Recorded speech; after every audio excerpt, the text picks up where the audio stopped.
Gaël Giraud, bonjour. Bonjour. Nous vous recevons pour une chaîne internet qui s'appelle Thinkerview. Nous sommes en direct. Est-ce que vous pouvez vous présenter succinctement? Gaël Giraud, je suis actuellement l'économiste en chef de l'Agence française de développement, qui est une banque publique à but non lucratif qui finance des projets de développement dans les pays des Sud. Je suis également directeur de recherche au CNRS en économie, directeur de la chaire énergie et prospérité, prof à l'école des ponts, et jésuite, prêtre catholique romain. Prêtre catholique romain. Lors d'une de vos conférences, vous parlez des images de l'Apocalypse, Ouais. tirées des évangiles, je pense. Est-ce que vous pouvez nous décrire ça? Donc l'Apocalypse, c'est le dernier livre de la Bible, du Nouveau Testament. C'est un livre qui essaye de décrire de manière métaphorique, on pourrait dire même parabolique, quelque chose du sens de notre histoire ultime. Et elle a été longtemps interprétée comme, voilà, des métaphores qui décrivent quelque chose de l'ordre de la fin des temps. Et aujourd'hui, nous sommes dans un moment très particulier où la menace écologique est telle que certaines de ces images devraient être interprétées de manière littérale aujourd'hui. Il y a quoi dans ces images? Il y a l'effondrement d'une société marchande, donc la ville de Babylone qui est une espèce d'incarnation de la marchandisation du monde, la privatisation du monde, qui s'effondre. Les marchands qui disparaissent de la planète et qui sont identifiés comme étant l'une des causes du mal. Et ça, aujourd'hui, je crois que c'est tout à fait d'actualité. Donc il y a des petits démons, des choses comme ça, des flammes. C'est confortable à vivre. C'est un bestiaire extrêmement élaboré qu'il faudrait, que beaucoup de savants étudient, ont étudié et continuent d'étudier. Vous avez un animal très important qui est un dragon, qui essaye de manger la vie au moment où elle naît. Donc vous avez une image très forte d'une femme qui va accoucher, alors qui est interprétée dans la tradition chrétienne comme étant Marie, qui va donner naissance au Christ, au Messie, mais il y a un dragon qui est prêt à dévorer le Messie au moment où il va naître. Et c'est une manière de dire tout l'enjeu de notre existence, qui est-ce que nous cédons à la pulsion du dragon et nous tuons la vie à l'endroit même où elle naît, ou est-ce que nous laissons la vulnérabilité de cet enfant advenir au monde grâce à cette femme? Revenons à nos moutons. On va essayer de faire les bergers aujourd'hui, non? Le système financier va bien? Non, alors il va très très mal. Il va d'autant plus mal qu'un certain nombre de banques ont réussi à convaincre l'opinion publique qu'il allait bien, de sorte que la vigilance, me semble-t-il, d'une partie de la société civile sur les banques s'est beaucoup relâchée. Le symptôme qui ne trompe pas, il y en a deux. Le premier, c'est l'accumulation de dettes privées. Alors, ça devient un vrai problème en France aujourd'hui. La dette privée en France, c'est 133% du PIB français aujourd'hui. C'est beaucoup plus que la dette publique. La dette publique, c'est un tout petit 100%. Dans dette privée, vous avez à la fois la dette des ménages et la dette des entreprises non financières. Pourquoi est-ce que c'est problématique? Parce que ça signifie que vous avez des tas d'acteurs privés qui se sont endettés pour essayer alors pour les uns de survivre, là c'est le surendettement, la précarité, pour les autres d'investir quand ils y arrivent. Et ils sont piégés parce qu'ils doivent absolument rembourser, et rembourser un peu plus que ce qu'ils ont emprunté, via la mécanique du taux d'intérêt. L'usure. Du taux d'usure, mais pour l'instant, je n'ai pas de jugement moral sur la question du taux d'usure, du taux d'intérêt. En tout cas, il y a une mécanique financière très élémentaire qui est que cette dette privée, quand elle est trop importante, elle bloque l'investissement des entreprises. C'est-à-dire que les entreprises ne peuvent plus continuer à investir parce que l'essentiel du cash qu'elles retirent de leurs activités, il faut qu'elles l'utilisent pour rembourser leurs dettes. Et d'une. Et de deux, si elles n'ont pas assez d'activités florissantes, elles font faillite. Et en faisant faillite, ou en repoussant, en négociant des remises de dettes ou bien un délai supplémentaire pour rembourser leurs dettes, elles mettent en difficulté le secteur bancaire lui-même. Alors, dans un pays comme la France, ça ne veut pas dire que la France elle-même va être l'épicentre d'une nouvelle crise financière majeure, peut-être, mais enfin, ce n'est pas immédiat. En revanche, au niveau mondial, on a une telle accumulation de dettes privées que je vois mal comment, aujourd'hui, on pourrait ne pas avoir une nouvelle grande crise. Pourquoi? Parce que cette dette privée, pour être remboursée, exige donc des revenus nouveaux qui permettent aux débiteurs de rembourser leurs créanciers. S'il n'y a pas assez de revenus nouveaux, ils vont devoir vendre leurs actifs, souvent des actifs financiers qu'ils ont achetés à crédit pour rembourser leurs dettes. Et si une masse significative d'investisseurs devient vendeuses sur les marchés, ça fait s'effondrer les prix. Si les prix des actifs financiers s'effondrent, alors beaucoup de ceux qui sont endettés et qui jusqu'à présent allaient bien vont eux-mêmes être en grande difficulté et ça va donner le crack. Vous parlez d'un potentiel tsunami financier Oui. nous arrivant dessus sur les sociétés occidentales hyper financiarisées. Oui. On va parler crûment. L'enfer qui nous attend, ça va ressembler à quoi? S'il y a des marchés qui s'effondrent, les fonds de pension, ceux censés payer la retraite des fonctionnaires, ceux censés assurer Les allocations chômage. les allocations chômage, et on en passe des meilleurs, ça va se matérialiser comment, socialement parlant? Ça dépend complètement de la réaction que vont avoir les autorités publiques. Ça dépend aussi quand même en grande partie de l'épicentre du cyclone. Si vous voulez, si c'est par exemple la dette des étudiants américains qui est de plus de 1000 milliards de dollars aujourd'hui, qui explose, ce ne sera pas la même chose que si c'est une grande banque publique chinoise. Ce ne sera pas la même chose non plus que si c'est une grande banque européenne. Donc ça, c'est un premier point. Et deuxième point, surtout, ça dépend de la réaction des autorités publiques. Vous avez en gros, quand une grande banque fait faillite, vous avez quand même deux grandes possibilités, deux grandes options. Soit vous décidez de nationaliser la banque et de la sauver aux frais du contribuable, soit vous décidez de faire assumer par le secteur privé, et en particulier les actionnaires, l'essentiel de la casse. Là, il y a deux grandes options. En 2008, on a, à part pour Lehman Brothers, que les autorités américaines ont délibérément laissé faire faillite, on a constamment sauvé les banques aux frais du contribuable. Et depuis lors, on ne cesse de le faire. Dernier exemple en date, Monte dei Paschi en Italie, qui était Une vieille banque italienne. ouais, la plus ancienne banque du monde, qui a monté au XIVe siècle. Troisième banque d'Italie, qui a fait faillite en 2016, après en gros 6 ans d'agonie, portée à bout de bras par la BCE et par Mario Draghi. C'est l'État italien qui a tout repris à son compte, aux frais du contribuable italien, qui n'a probablement pas bien compris ce qui s'est passé. Voilà.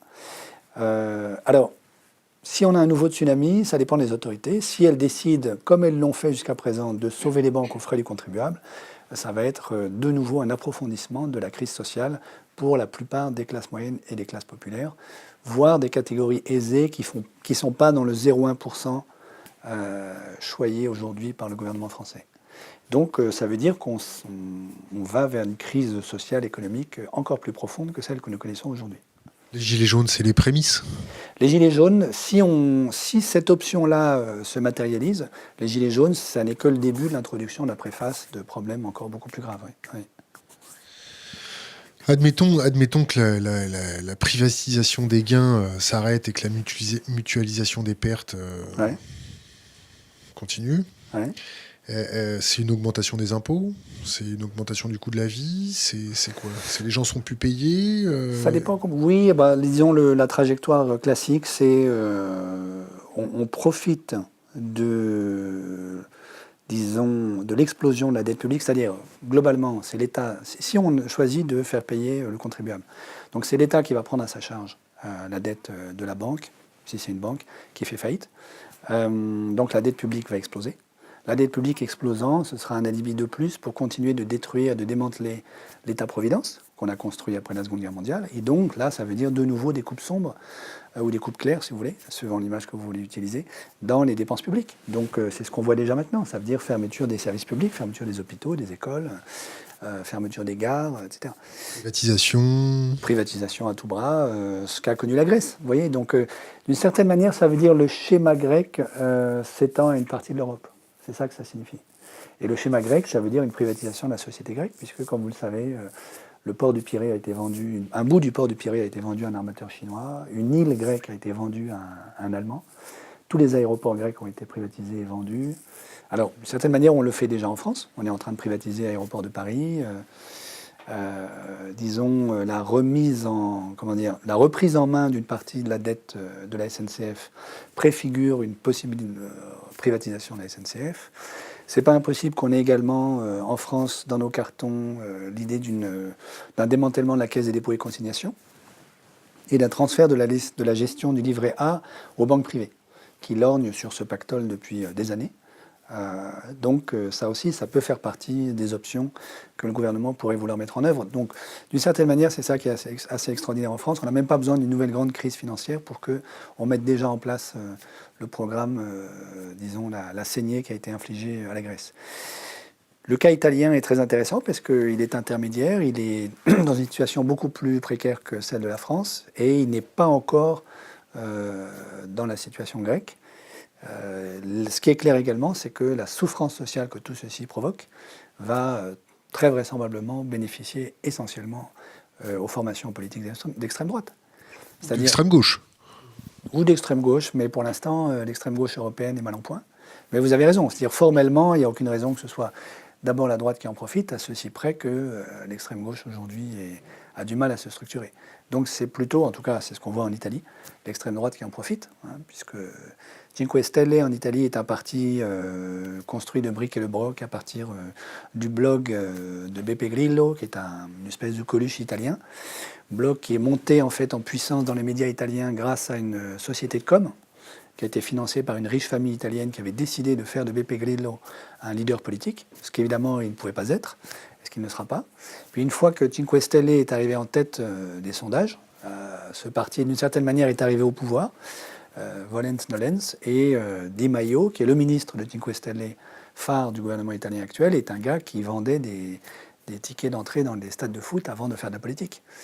Et qui donc aujourd'hui a une telle inexpérience qu'il est pieds et poings liés devant Salvini, qui est un vieux routier de la vie politique italienne, et qui permet de facto à l'extrême droite aujourd'hui de gouverner en Italie. Donc le risque, si on n'a pas la construction d'une offre politique, à mon avis, sociale, écologique, solide en Europe, c'est que le scénario italien se reproduise un peu partout, y compris en France. Qu'est-ce que vous pensez de la régulation des marchés financiers? Qu'est-ce que vous pensez du shadow banking? Qu'est-ce que vous pensez des dark pools? Qu'est-ce que vous pensez des chambres de compensation? Qu'est-ce que vous pensez du Glass-Steagall Act? Et ensuite, on abordera les politiques des banques centrales. D'accord. Ce sont d'énormes sujets. Je peux vous les reprendre l'un après l'autre. Commençons par la fin. Le Glass-Steagall Act, c'est-à-dire l'idée qu'il faille séparer les banques de dépôt et de crédit des banques d'investissement, enfin les banques, disons, de marché. Donc pour les auditeurs qui ne sont pas complètement rompus à ce type de questions, le métier traditionnel de la banque, c'est de récolter les dépôts et de faire du crédit auprès des particuliers ou des entreprises, ou quelquefois auprès des États, mais c'est plus rare traditionnellement. Et puis, avec la libéralisation des marchés financiers dans les années 70-80, à la faveur en fait de la fin des accords de Bretton Woods qui ont créé une source d'incertitude majeure avec les taux de change flexibles, le monde financier se dit on va proposer à l'industrie des actifs dérivés qui sont des contrats de protection, d'assurance contre le risque de change, qui était un risque nouveau, puisque jusqu'alors, le monde vivait dans des régimes de taux de change fixes. Et puis, comme ça a bien marché, l'industrie financière s'est dit il n'y a aucune raison de s'arrêter en si bon chemin, et s'est mise à proposer des actifs dérivés sur un peu tout et n'importe quoi. Donc les taux fixes d'abord, donc les obligations, puis pourquoi pas les actions, puis des dérivés sur les dérivés, puis les dérivés de crédit, etc. On a même fait des dérivés sur la météo. Donc moi j'ai travaillé il y a quelques années sur ce qu'on appelle le pricing, c'est-à-dire la tarification d'actifs financiers dérivés sur la météo qui vous rapporte de l'argent si jamais le manteau neigeux à Courchevel, première semaine de février 2024, était inférieur à 5 cm et obligeait par exemple la station à fermer. La station a besoin de se couvrir contre ce risque et comme les assurances classiques ne couvrent pas, elle achète un produit financier qui la couvre ou qui est censé la couvrir. Voilà. Donc, alors, les banques, du coup, ont découvert que ce type d'activité sur les marchés était en moyenne beaucoup plus rentable que l'activité traditionnelle de crédit qui, elle, dépend fortement de l'économie réelle. Or, comme vous avez une économie réelle qui est en fait en berne depuis plusieurs décennies, et qui a une croissance très très molle depuis plusieurs décennies, en gros depuis la fin des années 80. C'est beaucoup plus rentable d'aller spiler, comme on dit dans le jargon, c'est-à-dire d'aller spéculer en fait sur les marchés financiers, plutôt que de se préoccuper de savoir si telle PME dans la Drôme est rentable ou non. Du coup, il y a un certain nombre de banques qui ont fusionné ce genre d'activité. Et en France, nous avons 4 grandes banques systémiques qui sont dites universelles, au sens où elles cumulent ces deux activités. Activité traditionnelle de dépôt et de crédit, activité de marché. BNP Paribas, Société Générale, BPCE, Banque Populaire Caisse d'Épargne, et Crédit Agricole. Ces 4 banques-là, nous sommes le seul au monde à avoir 4 banques systémiques dites universelles. Elles font courir à l'économie française un risque majeur, parce que le département spéculation sur les marchés financiers est complètement tributaire des risques colossaux que tout le monde court sur les marchés financiers. et se repayent, à chaque fois qu'ils font des pertes immenses, se repayent sur le département Crédit Dépôt. Alors, ça a été caricatural au Crédit Agricole, où vous avez eu en interne une guerre de gouvernance très très profonde, puisque le réseau extrêmement puissant du Crédit Agricole a protesté contre la banque de marché, le département de marché, en disant il n'y a pas de raison que ce soit nous qui essuyions vos pertes. Il n'empêche que le Crédit Agricole a réussi à faire en 2012-2013 plus de 6 milliards de pertes nettes, tout compris, ce qui veut dire que les pertes du département de spéculation financière étaient telles qu'il restait encore 6 milliards après avoir été entièrement épongé, ou partiellement épongé en fait, par le département dépôt et crédit. Alors, pourquoi est-ce que c'est très dangereux? Parce que ce genre de crise et de perte colossale est inévitable, et à cause de toute une série de questions dans le détail desquelles je peux rentrer, et du coup, ça met en danger les comptes de dépôt des déposants français. Or, à hauteur de 72 000 euros. 100 000 euros, 100 000 euros par 100 000? compte, ouais, 100 000 euros par compte, d'après la loi. Or, si une grande banque du type BNP Paribas faisait faillite, alors il faut voir que le bilan de BNP, c'est quasiment la taille du PIB français. Hein. C'est de l'ordre de un peu moins de 2000 milliards d'euros. Donc si une grande banque faisait faillite, comme BNP Paribas, la France, l'État français, serait incapable d'honorer la loi de garantie publique des 100 000 euros par compte. Et donc, les grandes banques, du type BNP et d'autres, ont un pouvoir de chantage colossal sur l'État, en disant, écoutez, si vous prenez telle décision, nous sommes très mal. Or, nos bilans sont très fragiles, contrairement à ce qu'ils racontent dans le public. Donc, nous allons mourir, mais si nous mourons, vous mourrez avec nous, parce que vous n'êtes pas capable d'honorer vos propres engagements. J'ouvre une parenthèse. Oui. Le fonds de garantie des dépôts bancaires est provisionné à hauteur de... Alors, il y a un fonds Avec au niveau et européen. sans l'effet de levier. Hein. Non. Ouais, il y a un fonds européen qui est lié à ce qu'on appelle l'Union bancaire européenne, qui est abondé par les banques elles-mêmes, qui est destiné à sauver les banques en cas de grosse faillite, dans lequel on devrait culminer en 2023 à 55 milliards. 55 milliards, c'est dérisoire par rapport à la taille du bilan d'une banque comme BNP, qui est en gros un peu moins de 2000 milliards. Bon. Donc on n'y est pas du tout. 55, c'est un verre d'eau tiède pour éteindre les cendres après l'incendie. Alors, ceci fait que... Alors, un exemple qui vous montre que c'est un problème extrêmement actuel, au moment de l'effondrement du système bancaire chypriote. Il y a eu un commissaire européen qui a eu la très mauvaise idée de dire ah ben, peut-être qu'en fait, plutôt que de perdre de l'argent public à essayer d'honorer les comptes de dépôt chypriotes, on pourrait ne pas appliquer la loi et ne pas garantir les dépôts. Et puis 24 heures après, il s'est repris en disant non, en fait, je me suis trompé, c'est pas du tout ce que je voulais dire. Voilà. Parce qu'il a été averti par les banques elles-mêmes que si la Commission européenne commence à dire ça aujourd'hui, les citoyens européens vont comprendre que leurs comptes de dépôt ne sont pas garantis, ils vont retirer leur argent. Il va y avoir probablement un bank run, et un bank run, ça veut dire la faillite immédiate de toute une série de banques. Parce que si vous retirez les dépôts, enfin l'argent liquide qui est en dépôt dans les banques, elles n'ont plus, en gros, une partie de la liquidité dont elles ont besoin pour faire leurs activités. Voilà. En France, le fonds de garantie des dépôts, c'est combien? J'ai pas de montant pour la France, donc je ne sais pas, il faudrait regarder. Mais c'est sûr qu'il n'est pas du tout à la hauteur de ce qu'il faut. Donc, du coup, ça donne un pouvoir de chantage des grandes banques universelles sur la puissance publique qui est colossal. C'est, disons, le chantage du noyé et du maître nageur. Le noyé disant au maître nageur, ne m'empêchez pas de faire ce que je veux quand je nage, parce que si je me noie, vous allez mourir avec moi en venant me sauver. Parce que vous savez que si vous voyez quelqu'un se noyer dans une rivière ou dans la mer, c'est le seul cas de non-assistance à personne en danger qui ne puisse pas vous être imputé, puisque celui qui va chercher le noyé peut mourir avec le noyé. Donc cette métaphore vaut également pour l'État et le secteur bancaire aujourd'hui. Voilà. Et donc ça, à travers ça, il y a une capture du régulateur qui fait que les banques aujourd'hui dictent à une partie de la puissance publique en Europe, aux États-Unis, au Japon, leur desiderata via cette menace. Donc, pour en sortir, je ne vois pas tellement d'autres solutions que de mettre en œuvre une version ou une autre du Glass-Steagall Act, qui avait été décidé par Roosevelt en 1933, c'est-à-dire de couper les départements dépôt et de crédit des banques traditionnels du département spéculation financière. Il se trouve que la loi Moscovici 2013 prétend le faire. Elle a été très très défendue par une députée socialiste d'alors, Karine Berger. Et c'est une loi, on pourrait dire d'une certaine manière scélérate, puisqu'elle prétend couper et elle ne coupe pas. Elle ne sépare pas les banques.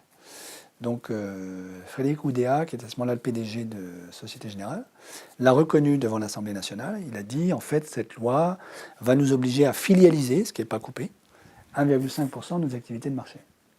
Donc il a révélé à ce moment-là ce que savait le secteur bancaire, à savoir que cette loi prétendait couper sans couper. C'est une loi Canada Dry, si vous voulez. C'est du whisky, mais ce n'est pas du whisky. L'Allemagne a fait la même chose. Et tout ça, c'était une manière d'anticiper les velléités de la classe politique qui, dans le sillage du discours au Bourget du candidat François Hollande, mon ennemi c'est la finance, aurait pu avoir l'intention de couper vraiment. Alors finalement, il y a quand même un homme politique français qui a voulu, sinon couper, au moins mettre une cloison étanche, c'est Michel Barnier, commissaire européen à l'époque, qui a proposé une directive européenne permettant d'instaurer une cloison étanche entre les activités de spéculation, disons, des activités de marché et les activités traditionnelles de dépôt et de crédit. Mais il a été malheureusement retoqué par le Parlement européen, très vraisemblablement sous influence, qui n'a pas compris du tout l'enjeu de la directive Barnier, qui à mon avis a été excellente. Voilà. Donc ça, c'est un premier énorme sujet sur lequel il faudra très certainement revenir. Dans le cas où on avait l'intention sérieuse de prévenir les conséquences catastrophiques d'un nouveau krach financier, de mon point de vue, la première chose à faire, c'est de séparer les banques. Puis par ailleurs, ça libère la puissance publique qui sort en fait du piège dans lequel elle est enfermée aujourd'hui. Alors après, tu as mentionné toute une série de sujets du type régulation financière, shadow banking, dark pool, chambre de compensation. Alors, d'une manière globale, mon point de vue, c'est que il y a un enjeu colossal qui est la réécriture du cadre prudentiel d'activité bancaire, donc de ce qu'on appelle BAL 3. Ce cadre, en fait, met un certain nombre de contraintes à l'activité centrale des banques, qui est de créer de la monnaie. Donc, premièrement, il faut rappeler à tout le monde qu'une banque, c'est une institution financière qui crée de la monnaie tous les jours, donc qui utilise une planche à billets, ce qui est une image, puisque l'essentiel de la monnaie aujourd'hui, c'est des lignes de code sur des écrans d'ordinateur. Ce n'est pas des billets de banque et des pièces métalliques. Ce n'est pas de la monnaie fiduciaire. Donc une banque crée de la monnaie. Si vous allez voir votre banquier demain matin et que vous lui demandez un crédit pour acheter votre appartement, au moins 80% de la monnaie qu'il va vous prêter, c'est de la monnaie qui n'existait pas 2 minutes avant que vous entriez dans son bureau. Donc c'est de la monnaie qui est créée ex nihilo. Et pourquoi? Parce qu'une banque, c'est précisément une institution financière qui a reçu du roi, en fait, de l'État, le pouvoir de créer de la monnaie. Ce qui est tout à fait, à mon avis, légitime. Jusque-là, j'ai aucune difficulté. Simplement, évidemment, elle ne peut pas créer de la monnaie ad libitum, elle ne peut pas créer une quantité infinie de monnaie, et elle ne peut pas créer de monnaie pour se sauver elle-même. Pour créer de la monnaie, il faut qu'elle ait un client externe qui lui demande un crédit. Alors, premièrement, donc, ça veut dire qu'il faut encadrer les conditions dans lesquelles elle peut créer de la monnaie en accordant du crédit. Alors aujourd'hui, en fait, disons depuis une trentaine d'années, on a corseté complètement la manière dont l'État, la puissance publique, peut demander à sa banque centrale de créer de la monnaie pour lui. Et on a retiré, en fait, de la main des États le pouvoir de création monétaire, dont ils disposaient, en fait, grâce, par exemple, en France, au circuit du Trésor, entre le Trésor et la Banque de France, jusque, en gros, au milieu des années 70. Et puis avec le traité de Maastricht, on a rendu ça impossible. On a dit la Banque Centrale Européenne, qui sera la seule banque centrale de l'ensemble de la zone euro, n'aura pas le droit de prêter directement sur le marché primaire aux États. Donc les États n'auront plus le droit de s'endetter à taux nul auprès de la Banque centrale. Ils devront impérativement s'endetter auprès des marchés financiers. Donc on a retiré de la puissance publique le pouvoir de création monétaire, avec toute une rhétorique de légitimation de l'indépendance de la Banque Centrale Européenne, qui n'a aucun fondement analytique. Je pourrais revenir là-dessus tout à l'heure. Alors, les banques privées, elles créent de la monnaie, pas à n'importe quelles conditions. Les conditions, en gros, pour aller très vite, c'est le cadre prudentiel de Bâle 3, qui est donc fixé par un comité de Bâle, qui est dans cette charmante petite ville de Suisse. Pourquoi? Parce que c'est un comité qui est rattaché à la Banque des règlements internationaux, la BRI, qui est la banque centrale des banques centrales, qui se trouve être située à Bâle. Là-dedans, il y a 2 enjeux, à mon avis, dans une réécriture de Bâle 3. Le premier, c'est de renforcer considérablement les exigences de fonds propres. Donc une banque, à chaque fois qu'elle accorde un crédit, il faut qu'elle ait un matelas de fonds propres pour le cas où elle ne serait pas remboursée, pour le cas où elle ferait des pertes. Donc ces fonds propres, c'est la sécurité par rapport au risque qu'elle prend quand elle accorde un crédit, dans une activité traditionnelle, normale. Aujourd'hui, les exigences de fonds propres sont calculées à partir de ratios qui, à mon avis, ont été complètement trafiqués, parce que ces ratios mettent en regard, d'un côté, le volume des crédits accordés par la banque, et de l'autre, l'ensemble de ses fonds propres.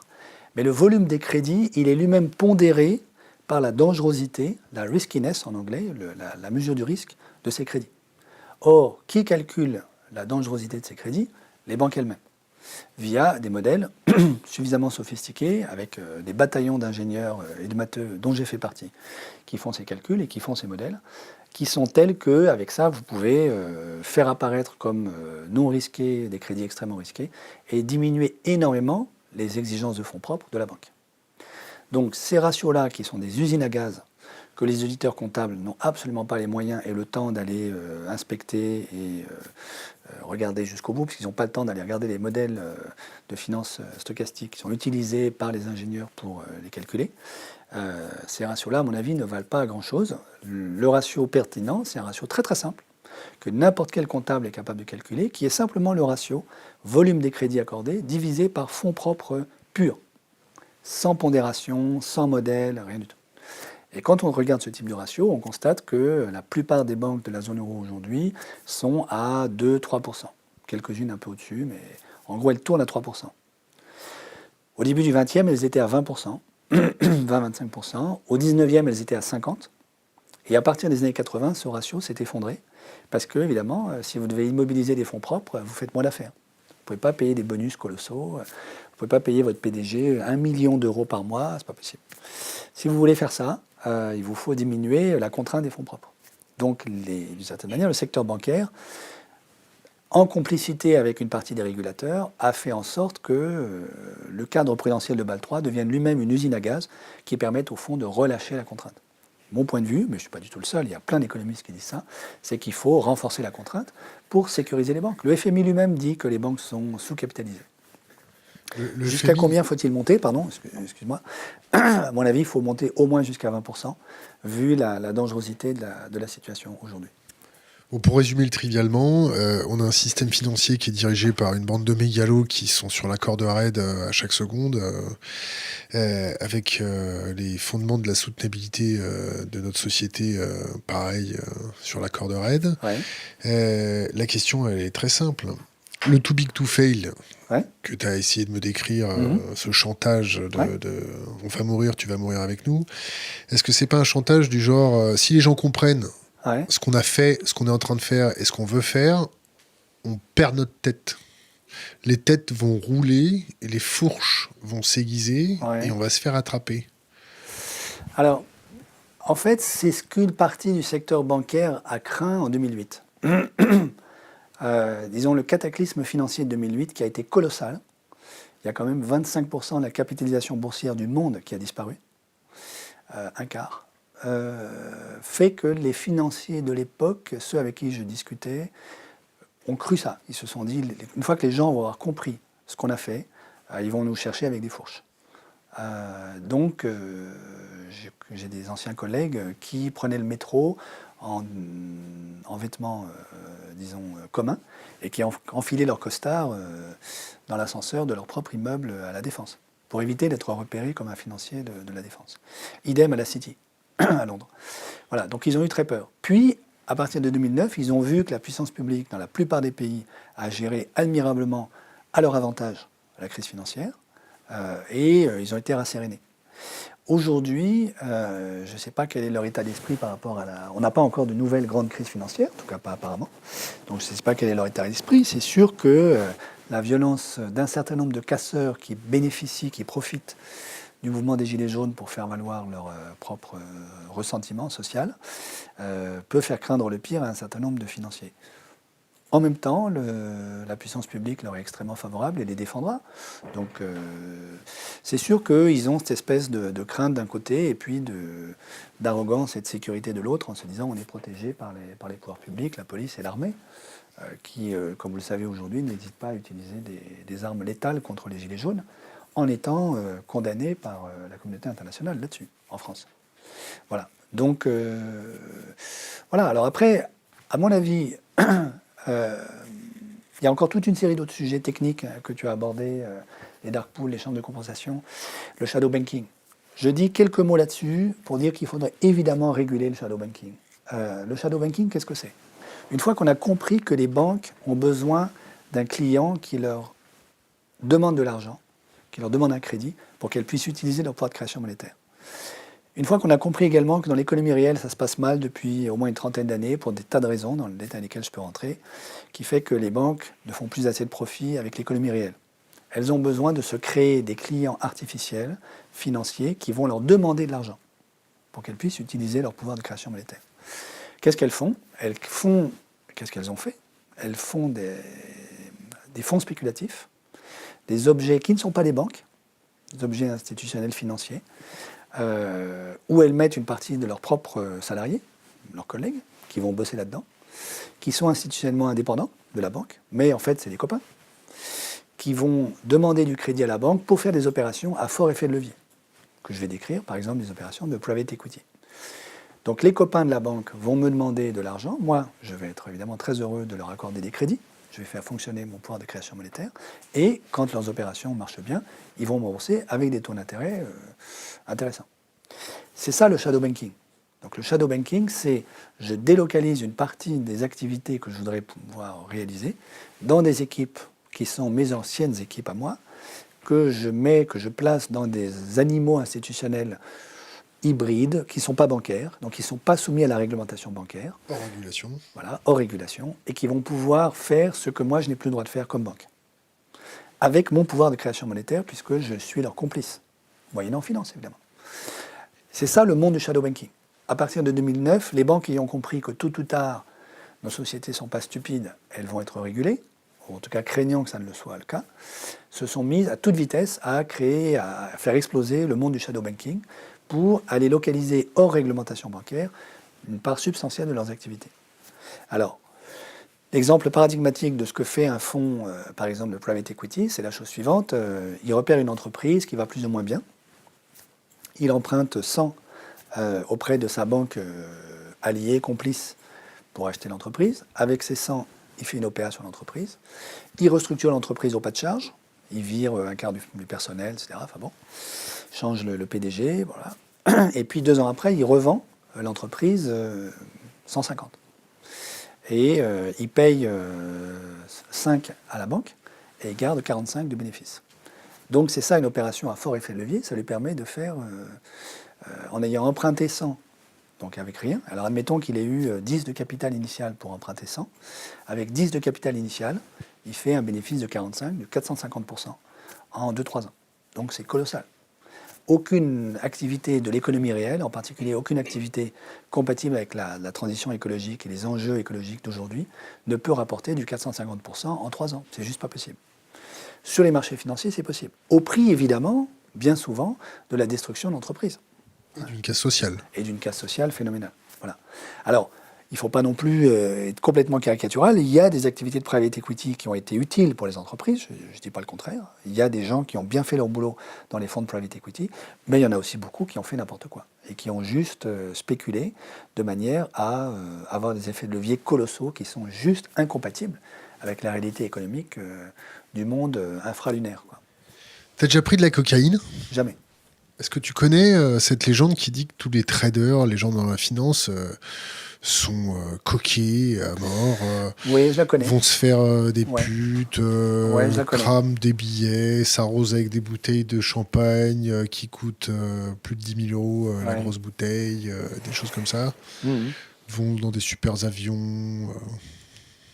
Oui, c'est un imaginaire. Alors, il faut... Comment ça, c'est un imaginaire? Ah, non, une seconde. Il faut...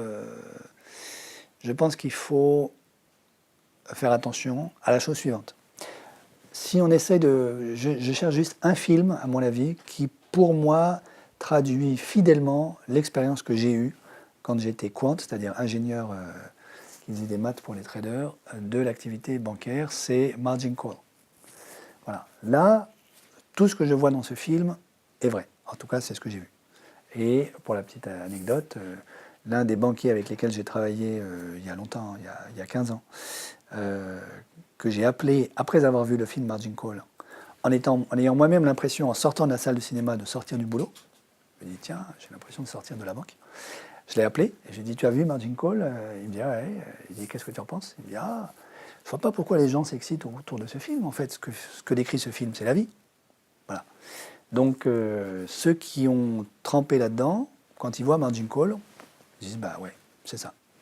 Donc ça, c'est un film, à mon avis, juste, au sens où il décrit l'étendue de ce que vivent un certain nombre de traders. Il y a évidemment des traders qui n'ont jamais touché à la coke, qui n'ont jamais loué les services d'une prostituée, qui ne se sont jamais arrosés au champagne, etc. Évidemment. Donc, il s'agit de pas...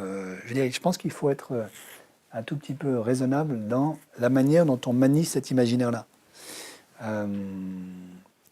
Mon point de vue à moi, c'est que les jeunes qui sont embarqués dans la vie de trader sont soumis à un risque colossal qui est le suivant. Ils ont une activité qui est quasi entièrement dématérialisée, en apparence en tout cas. Donc quand ils spéculent par exemple sur les actifs dérivés, sur les matières premières agricoles, ils ne se rendent absolument pas compte de l'impact que ça peut avoir sur le prix du blé ou du riz dans un village d'Andhra Pradesh, en Inde. Donc ils ne mesurent pas ça du tout. Ils sont dans leur petit bureau à Manhattan ou à la City ou à la Défense ou à Francfort, à Frankfurt am Main. Et il n'y a rien de concret, de sensible qui vient leur faire prendre conscience de la gravité de leurs opérations. Et d'une. Et de deux, ils gagnent un fric colossal en quelques années, très jeunes. Donc à 30 ans, ils peuvent gagner 10, 20, 50 000 euros par mois.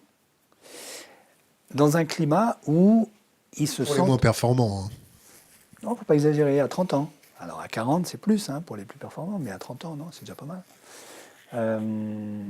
Est-ce que c'est pas fait à dessein qu'on laisse des mégalomanes prépubères archi-payés jouer avec des boutons qui peuvent créer la faim au Bangladesh? Est-ce que utiliser des gens qui n'ont pas encore... Alors, donc je termine mon point. Mon point, c'est de dire, évidemment, ces jeunes-là, surtout des hommes, des garçons, ils sont mis en risque de péter complètement les plombs, c'est-à-dire d'arriver dans une espèce de folie qui est le monde n'a plus de limite pour moi, je n'ai plus de réel auquel je me cogne, la contrainte budgétaire n'existe plus, tout ce que je veux, je peux me l'offrir. Voilà. Et ça, c'est le début de la folie. Alors, ça peut être une folie qui est hyper valorisée socialement, malheureusement, mais c'est quand même de la folie, puisque la sagesse humaine, pour moi, c'est prendre conscience que le réel ne s'identifie pas à mon désir. C'est pour ça que tu as décidé d'absoudre ton âme en rentrant dans les ordres? Non, pas du tout. Non, ça n'a rien à voir, parce que je voulais devenir jésuite avant même de travailler pour les banques. J'ai été travailler pour les banques après la mort de mon papa, parce que j'avais besoin de sous, que les banques étaient prêtes à me faire travailler, à me payer en bien. Pourquoi bien payé? J'étais payé comme consultant. En fait, alors comme consultant, j'étais très mal payé pour un consultant qui fait des maths de haut niveau. Mais par rapport à un fonctionnaire chercheur au CNRS, j'étais très bien payé. Donc, je peux dire, un fonctionnaire du CNRS de base, il gagne 1 500 euros par mois. Et donc, il est autorisé à multiplier par 2 son salaire. Voilà. Donc, on ne va pas chercher, ce n'est pas des sommes colossales. L'Église, elle fait quoi pour la régulation financière? La Banque du Vatican, elle fait quoi? Est-ce que l'ordre des jésuites a décidé de se pencher un petit peu sur la Banque du Vatican? Rappelons ce qu'est un jésuite. Est-ce que tu as fait vœu de pauvreté? Oui. Alors, un jésuite, c'est un religieux qui a fait... Un moine guerrier? Ça, c'est un imaginaire qui me semble faux, franchement, pour différentes raisons. Donc, un jésuite, c'est un religieux qui a fait 3 vœux. Pauvreté, chasteté, obéissance, qui sont les 3 vœux classiques de la vie religieuse chrétienne, catholique. C'est pas un moine, au sens où les moines sont des religieux qui ont fait vœu de stabilité dans un lieu, dans un couvent en général, un monastère. Donc ça, par exemple, c'est les bénédictins, les cisterciens, les carmes. Les jésuites n'ont pas fait vœu de stabilité. En fait, dans la vie religieuse, il y a 3 grandes étapes, la vie religieuse occidentale, chrétienne.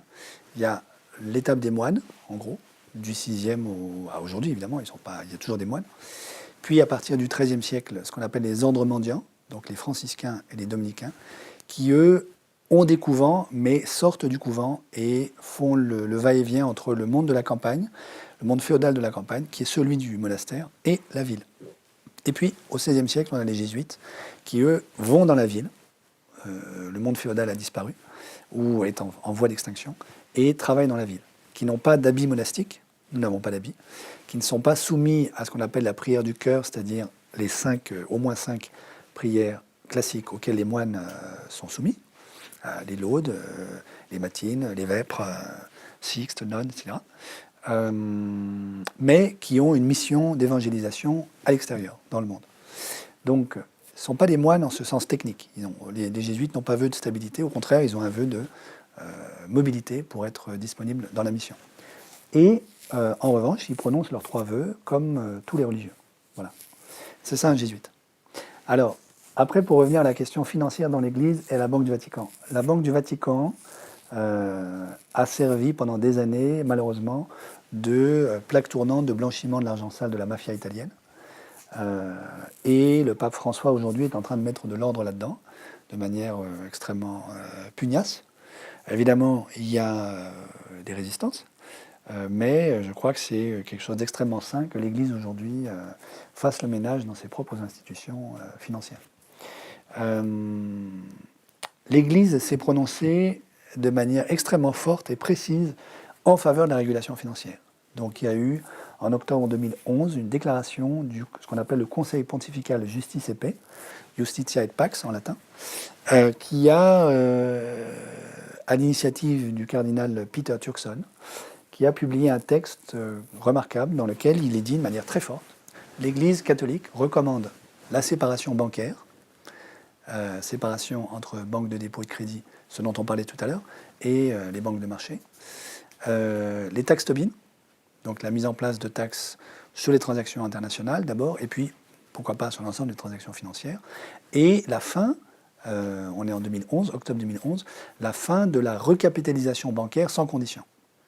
Donc à ce moment-là, le Conseil pontifical Justice et Paix dit nous observons qu'entre 2008 et aujourd'hui, ce que la puissance publique a fait, c'est essentiellement de recapitaliser les banques en faillite ou en quasi-faillite sans émettre aucune condition sur l'activité de ces banques. Ça, il faut arrêter. Parce que c'est juste ce que tu disais tout à l'heure, c'est-à-dire on privatise les gains et on mutualise les pertes sans aucune contrepartie du côté de l'activité bancaire. Voilà. Le pape François a pris des positions extrêmement fortes en faveur de la régulation financière et de la sortie d'une espèce d'idolâtrie du monde financier. Je l'ai fait moi-même, par exemple, avant que le pape François ne soit élu en 2012, lors d'une conférence de Carême à Notre-Dame, que j'ai donnée avec Jean-Pierre Jouyet, à l'époque, qui était le directeur général de la Caisse des dépôts, qui ensuite est devenu le secrétaire général de l'Élysée de François Hollande. Voilà. Et donc moi j'ai pris position très fortement en disant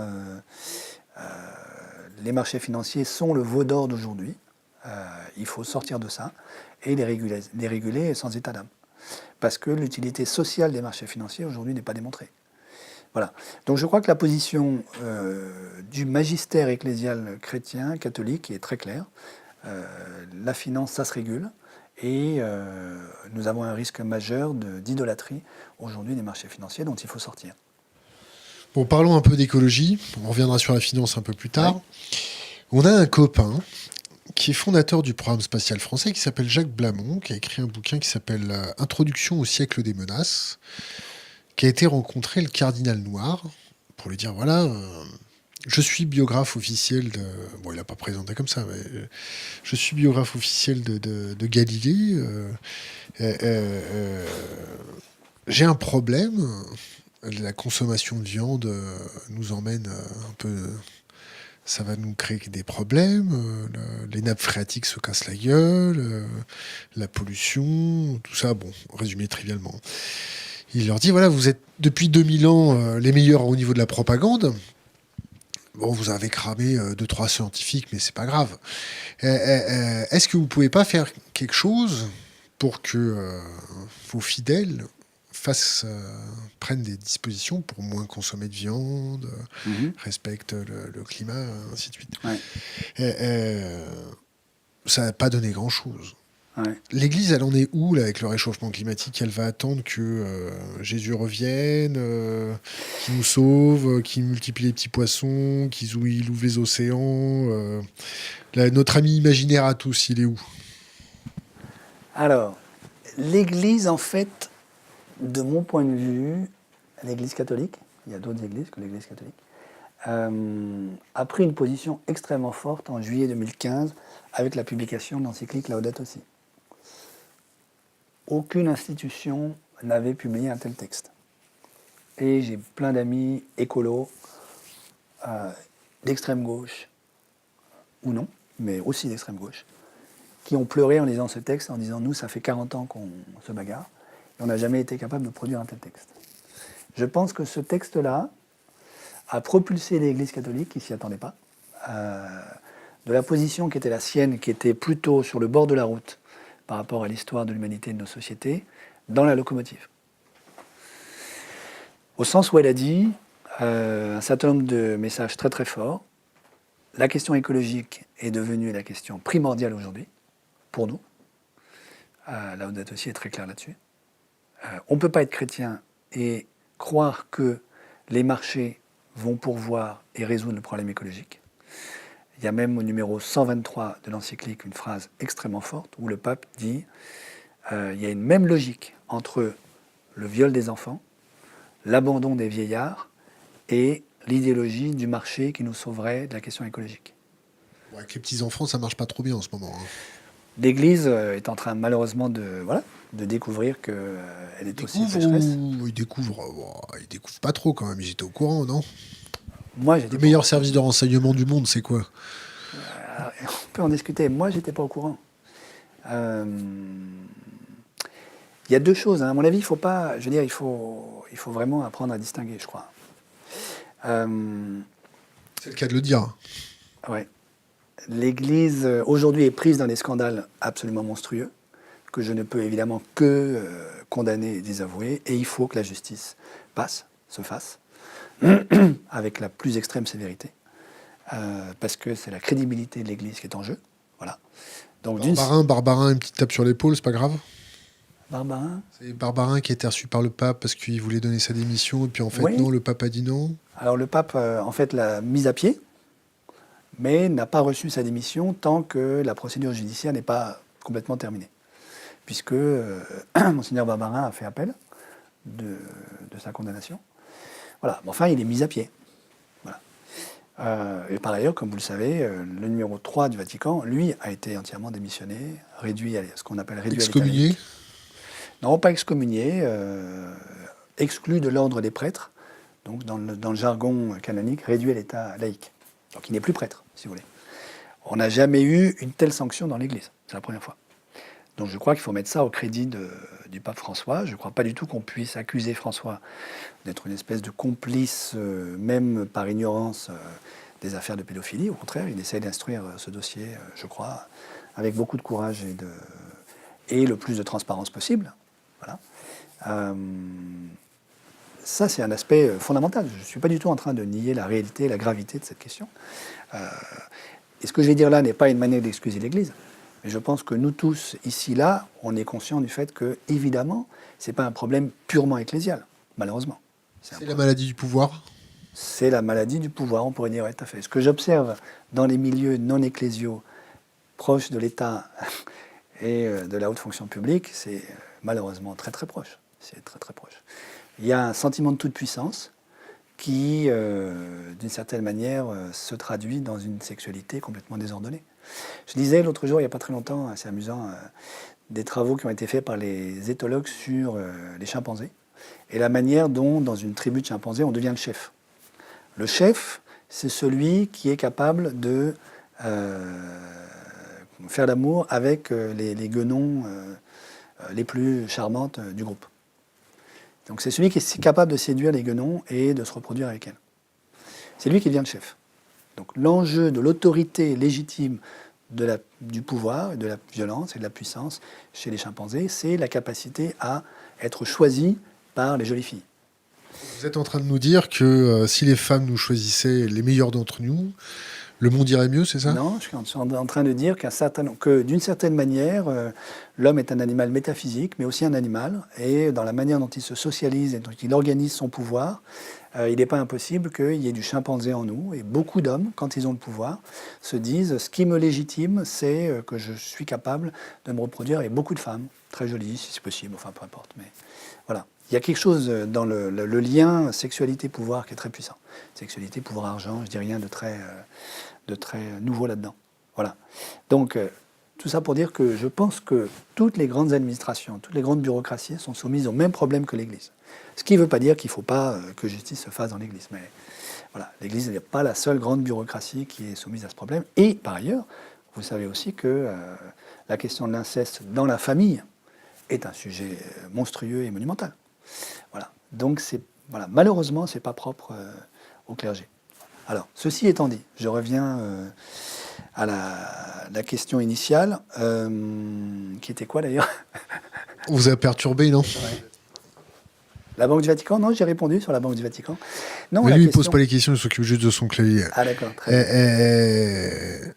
Sur la capacité du Vatican à dire à ses fidèles... Ah oui, sur l'écologie, pardon, tout à fait, oui. Vous avez beaucoup d'initiatives qui sont prises sur le terrain par des chrétiens, avec des non-chrétiens. C'est un sujet transversal qui concerne tout le monde. Donc moi, ce que j'observe, c'est qu'il y a énormément de communautés locales qui se créent pour essayer d'inventer un style de vie écologique.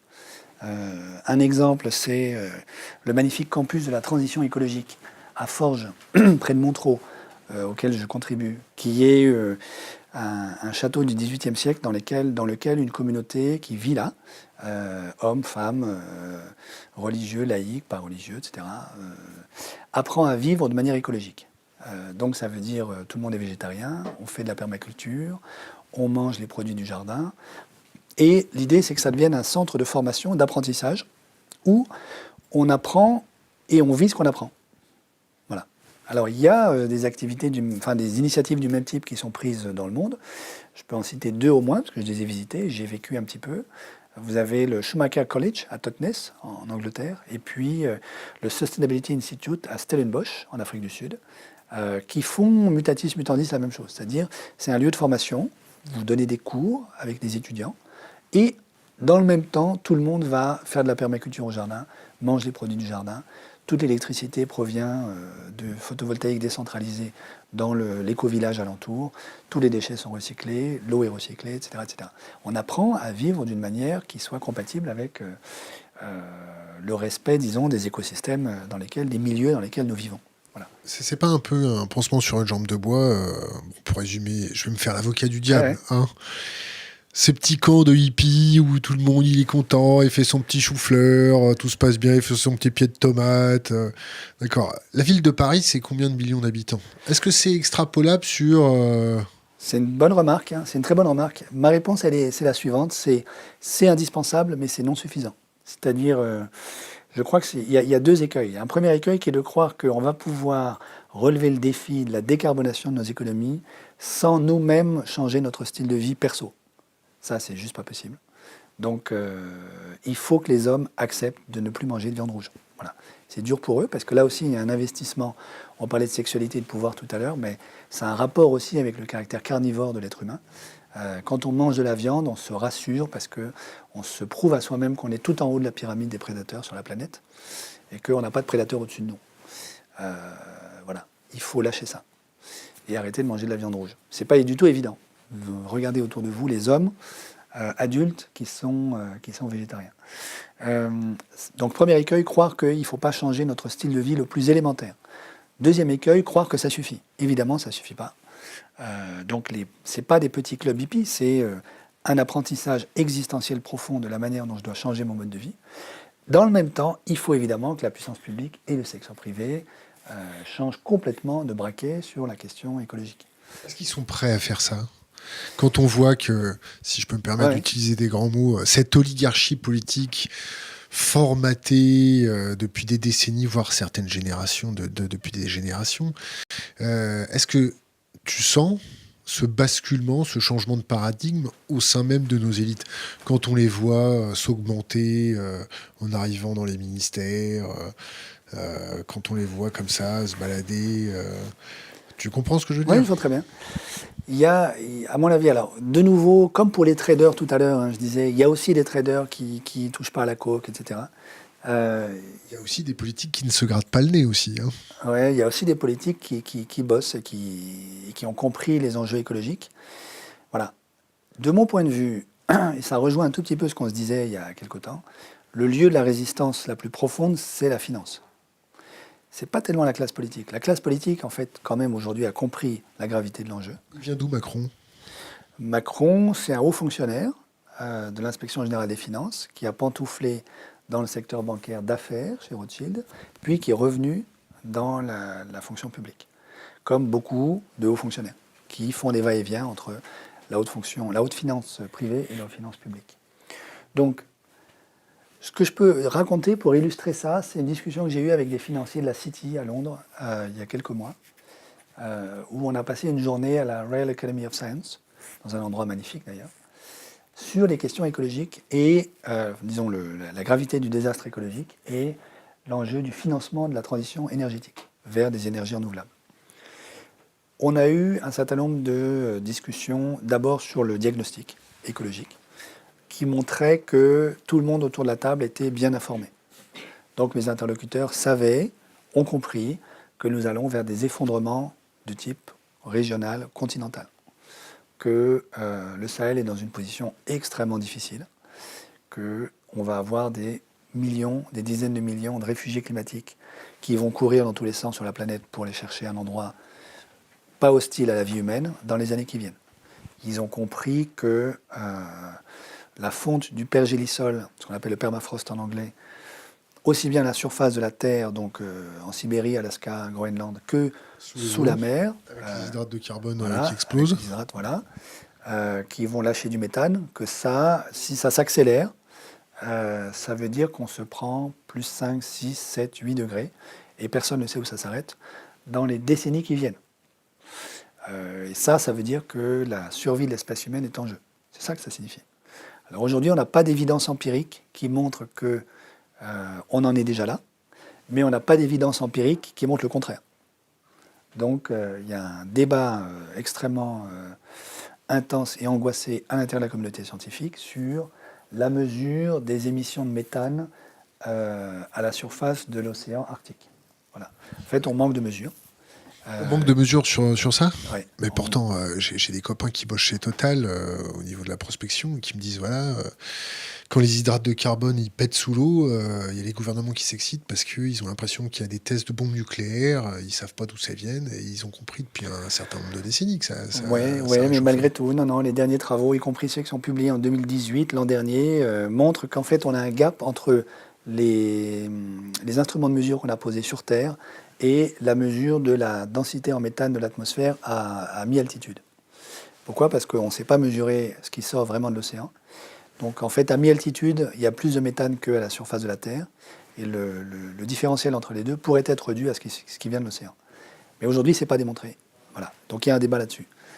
Mais la réalité de ce débat traduit quand même le fait que nous sommes aujourd'hui dans une situation extrêmement dangereuse. Bon, tes copains de la City, ils ont fini Alors, comment? Ils se sont un peu bourrés, non, ils non. se sont dit, voilà les gars... Une fois qu'on a dit tout ça, on a dit, bon, qu'est-ce qu'on fait?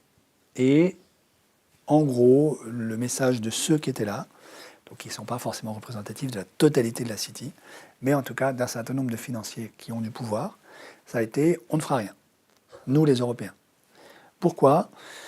Essentiellement parce que ça nous obligerait à détricoter ce que nous avons mis 40 ans à mettre en place, c'est-à-dire la capture du régulateur, de la puissance publique, le démantèlement de l'État-providence, l'indépendance de la Banque centrale européenne, la privatisation des profits, la mutualisation des pertes, etc. etc. Évidemment, ce n'est pas dit de manière aussi caricaturale et grossière que ce que je viens de dire, mais c'est quand même ça le message essentiel. On n'est pas prêt à, disons, remettre en cause le modèle social qu'on a mis en place, hyper inégalitaire, pour les questions écologiques. Donc, à ce stade de la discussion, avec d'autres, je ne suis pas le seul, je demande, mais donc, que va-t-il se passer? Réponse, les Chinois vont faire le boulot.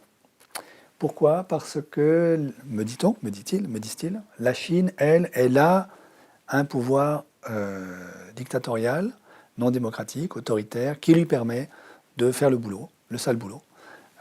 Et elle va transiter vers des énergies renouvelables. C'est le plus gros pollueur de la planète aujourd'hui, ce qui est vrai. Donc, on va laisser les Chinois faire le boulot. Bon.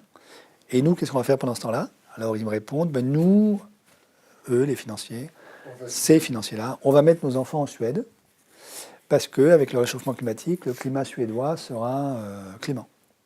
Ce qui est évidemment une illusion parfaite, parce que les incendies des forêts suédoises l'été dernier ont montré que les écosystèmes naturels suédois vont également souffrir énormément du dérèglement climatique. Et au fond, la migration du vivant de l'équateur vers les pôles va affecter y compris la Suède, bien sûr. Donc il n'y a pas d'île déserte où les très très riches vont pouvoir aller se cacher. Un petit bunker. Ah, évidemment, ils vont devoir se faire des bunkers. Mais c'est très désagréable de vivre dans des bunkers. Je suis allé visiter des villages d'expatriés travaillant dans les hydrocarbures fossiles en Afrique.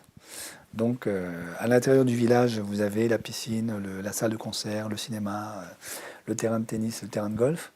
Et on lave les voitures avec de l'eau potable. Vous avez des murs d'enceinte de 5 mètres de haut, double épaisseur, mirador, barbelés, chiens, policiers, etc. De l'autre côté, les gens n'ont pas d'eau potable à boire. Les expats, quand ils sortent de ces villages-là, montent dans des bus militarisés, jeep à l'avant, jeep à l'arrière, talkie-walkie. On ne s'arrête pas au feu rouge, on va sur le site d'exploitation et on revient. Madame qui vit là se paye des psys pour toute sa vie. Et monsieur, évidemment... Se paye des... Non, enfin, je sais pas. Des psys pour toute sa vie aussi. Lui aussi, certainement, il se paye des psys aussi. Ouais. Donc, ils vont mal. Et donc, cette vie bunkérisée dans les gated communities fera souffrir, y compris les plus riches. Mais, pour l'instant, ceux que j'ai rencontrés, en tout cas ceux avec qui je parlais ce jour-là, à Londres, il y a quelques mois, étaient encore dans cette espèce de fantasme de il existe une île déserte où on va pouvoir se cacher et laisser les autres payer la facture à notre place. Voilà. Donc là, il y a un lieu de résistance très très fort que j'observe. Voilà. Les classes politiques qui sont actuellement au pouvoir ne sont pas nécessairement enfermées dans ce cynisme-là, mais elles naviguent là-dedans. C'est compliqué pour elles. Donc elles naviguent entre, disons d'un côté, les gilets jaunes ou les gilets rouges en Tunisie, ou d'autres manifestants, les lycéens qui vont manifester dans la rue pour le climat, etc., sur la planète entière, qui leur disent, écoutez, ça suffit, maintenant il faut prendre la question écologique au sérieux. De l'autre côté, un système financier qui ne prend que très très lentement la mesure de la gravité de la situation écologique et de ce que ça implique de déstabilisation de la sphère financière elle-même. Donc vous avez un financier qui l'a dit de manière très forte en septembre 2015, c'est Mark Carney, le gouverneur de la Banque centrale d'Angleterre, qui a, pour la première fois, et ça a été un vrai coup de tonnerre dans la sphère financière, qui a dit la principale menace de la stabilité financière aujourd'hui, c'est le climat. Mais vous avez là-dedans une sphère financière avec évidemment quelques financiers qui ont très bien compris la gravité de l'enjeu et qui essaient de se démener comme ils peuvent. Quelques assureurs qui, parce qu'ils font des pertes de plus en plus fortes à cause de l'impact du dérèglement climatique, commencent à comprendre qu'il va falloir prendre la chose au sérieux puisque leur propre business pourrait être impacté dans les années qui viennent. Donc vous avez le patron d'AXA qui dit il y a 2 ans, une planète à 4 degrés Celsius n'est pas assurable. Donc il va y avoir des tels dégâts sur le patrimoine de capital que nous, on ne pourra plus assurer. Voilà. Mais tout ça dans un contexte où la très grande fragilité bilancielle d'un certain nombre de banques et l'explosion des dettes privées qui fragilisent la totalité de l'édifice financier fait qu'aujourd'hui, une bonne partie de la sphère financière ne sait pas où aller, que faire. Vous voyez, elle est prise entre un volcan qui va exploser, c'est son propre crack interne, et puis le tsunami qui lui tombe dessus, qui est le dérèglement climatique. Et donc là-dedans, pour l'instant, ils n'ont toujours pas, enfin en tout cas ceux avec qui je parle, n'ont toujours pas pris de décision forte, en tout cas collectivement. Et la classe politique, qui est très dépendante de la sphère financière, pour toutes les raisons qu'on a dites tout à l'heure, pour l'instant, ne prend pas la mesure de l'urgence écologique. Pierre Laroutourou, ça te parle? Oui, bien sûr, je connais bien, c'est un ami. Oui. Son initiative de lever 1000 milliards pour sauver le climat.